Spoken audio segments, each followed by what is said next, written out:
Hello, this is Cascade, and welcome back to the Way Door. And today I want to talk about atheism.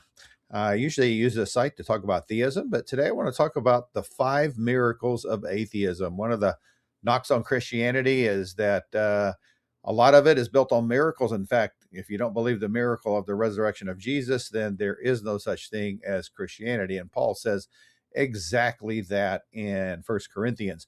But today I want to look at atheism because atheism has its own set of miracles. There are various versions of this, but I'm going to look at five miracles of atheism, starting with number one. The first miracle of atheism is that the universe caused itself. In other words, something came from nothing. And guess what? In science, we know nothing like that. There will never be any way to explain this away, that the universe caused itself. That is the first miracle of atheism. The second miracle of atheism is that life came from non-life. And this is called abiogenesis. In other words, that you can get life from non-living things. And I would encourage you to check out a podcaster. He does YouTube videos. His name is Dr. Jim Tour. He is head of a chemistry department at Rice University in Houston. And he is an expert on this. In fact, he's one of the foremost scientists in the world today. You can look him up, Dr. Jim Tour, and he speaks all over the world. He's spoken at Harvard and all of the Ivy League schools, and he's spoken at some of the schools over in England. So he is an expert on this, but that's the second miracle of atheism, that you get life from non-life. The third miracle of atheism is consciousness has arisen by an accident. In other words, awareness, thought, and reason have come about by mere chance.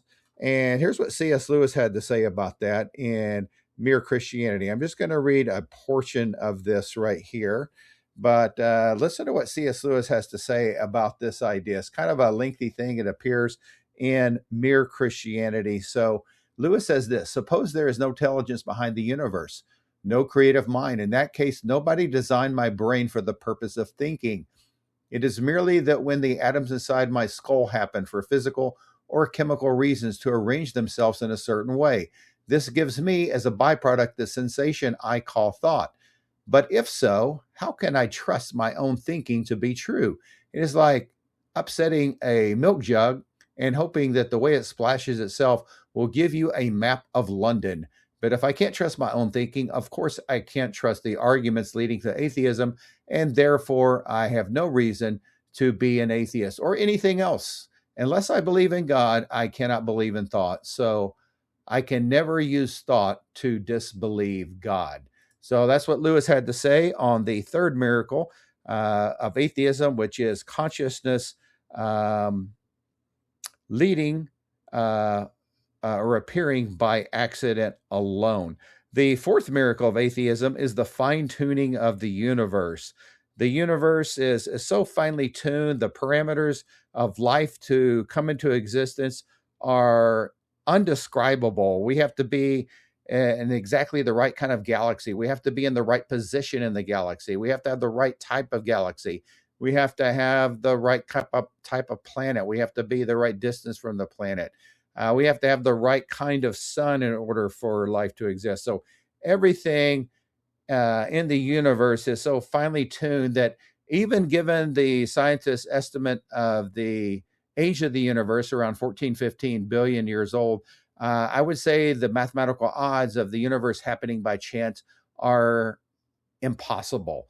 And you can do calculations on this, and scientists have done calculations on this, and it is impossible for life to have arisen by chance alone. So the fine-tuning of the universe is miracle number 4. Miracle number 5 is that we have morality without a moral lawgiver. Think about it.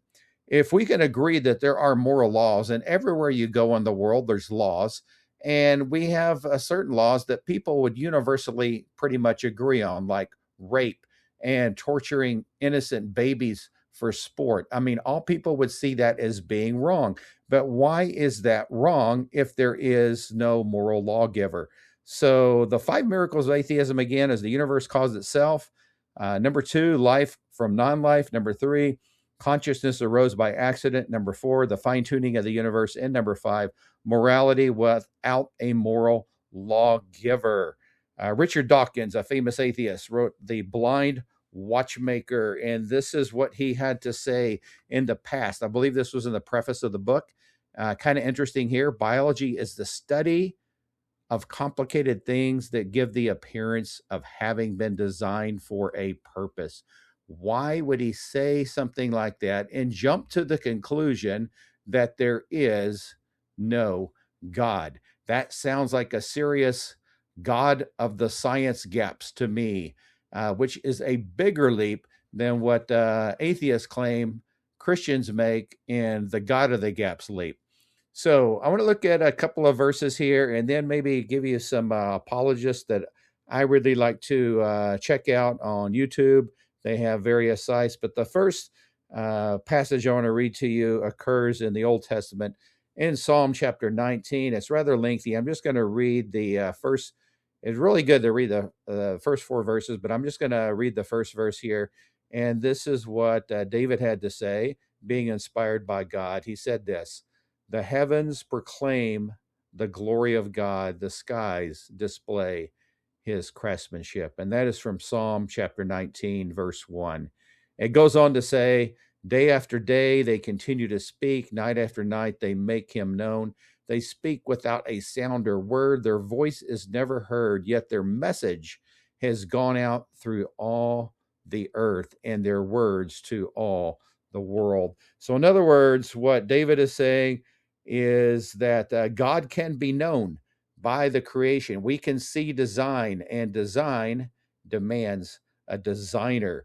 The second verse I want to read to you is from the Apostle Paul, and it appears in Romans chapter 1, where Paul is talking about, he's really talking about all the sin in the world and God's anger against sin. And then in verse 20, he says this: "For ever since the world was created, people have seen the earth and sky. Through everything God has made, they can clearly see his invisible qualities, his eternal power, and his divine nature." So listen to this part right here, the last part.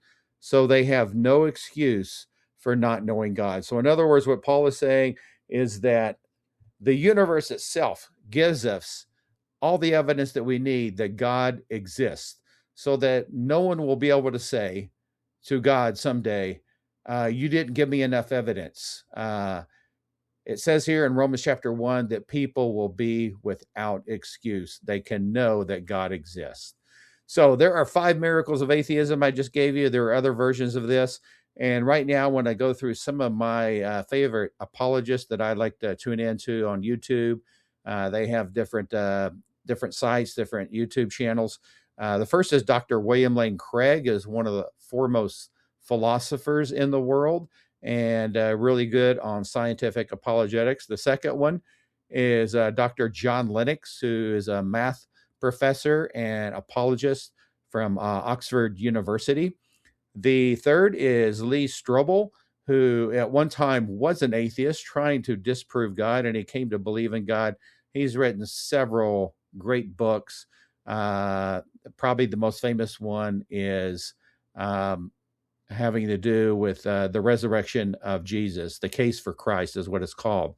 The fourth guy I want to mention is Dr. Gary Habermas, and he did his doctoral work at Michigan State University. And really, he concentrates on the resurrection of Jesus. And lastly, Dr. Frank Turek, who speaks all over the country, and he has some great YouTube videos that I like to refer to quite often. And don't forget to check out Dr. Jim Tour, an excellent scientist, one of the top scientists in the world today. So we looked at the five miracles of atheism. I would say that the case for Christianity is much stronger when you put the evidence out there. So that is my podcast for today. Thank you for joining me on The Way Door. If you have any questions or comments, please send them my way. And I hope your day and week is a great one.